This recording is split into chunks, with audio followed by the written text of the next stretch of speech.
folks, my name is Nathan. I build guitars. I've been doing this for about 30 years. This is my first video. I've been watching a lot of videos on people building workbenches, and I've seen some really nice ones. I've been watching videos of people that are building guitars, and evidently there's a lot of new people getting into guitar building as a hobby. Maybe they'll take it a little step further, and I've done all of that. I started woodworking when I was very young, and with model ships, airplanes, boats, radio controlled stuff, and then I carried it forward. I never really did much cabinetry or making chairs. I've always been into the smaller detailed stuff.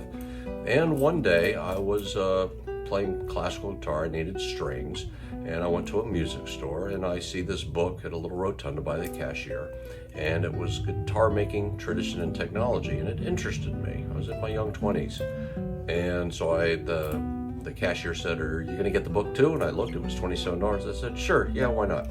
So I started reading it, and the more I read it, the more I got infatuated with the hobby of doing it. So, and I already had a small woodworking shop behind the house, so I said, okay, let me try making a guitar.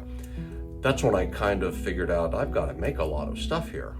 But I enjoyed every minute of that, and I started building guitars. What started out as a hobby vaguely mushroomed into a waiting list of people waiting for guitars. And I think a lot of guitar builders, Luthiers, started out the same way. So I'm going to keep these videos short. I'm going to start a series. This is my shop that I'm sitting in. This is the 5th shop that I've had in my life, woodworking shop. This is at our business. This is a small area in our business, and it's pretty good size. It's more than big enough for building guitars. And I'm going to come up with a series because, for one, I've got this table you can see right here behind me. I just put a new tabletop on it. It's a little over 3.5 inches thick. And I'm going to set it up with some certain dog holes. That'll be a show.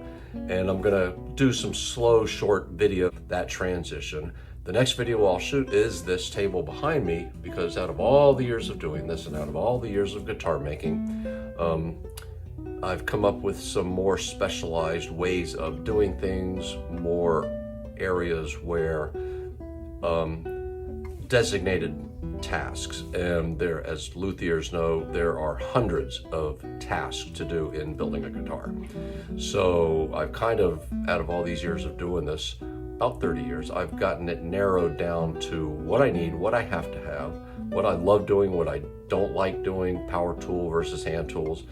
And so I'm going to kind of rethink the whole process, and starting with this table that I put the new top on. The table looks kind of new in the background because I took it all apart, I sanded it all, oiled it, and put a new top on it. That took me about a week and a half to do. It was just really slow going. I didn't spend a lot of time on it individually.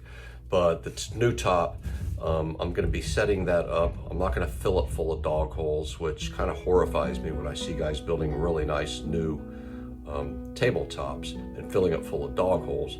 But again, it is towards what you're making. You're either making bookcases or drawers or doors or chairs or furniture, so everybody is going to be different. But for being a luthier, I've kind of narrowed it down as what dog holes do you need where, and etc. So my next video will be geared more towards that table. This is just a hello video. This is who I and what I am. And I hope you subscribe. The link below. The tools I've had, either I've made them or I've owned them. I've had them for a while. Other than I've got a Laguna 14-inch bandsaw that I bought 2 years ago because my old Rockwell Delta, I replaced the motor a couple of times over the last 15, 20 years. And it just didn't have enough throat. Even though it was a 14-inch, I had a resaw kit on it. So it was time for updating. So that tool and some other things.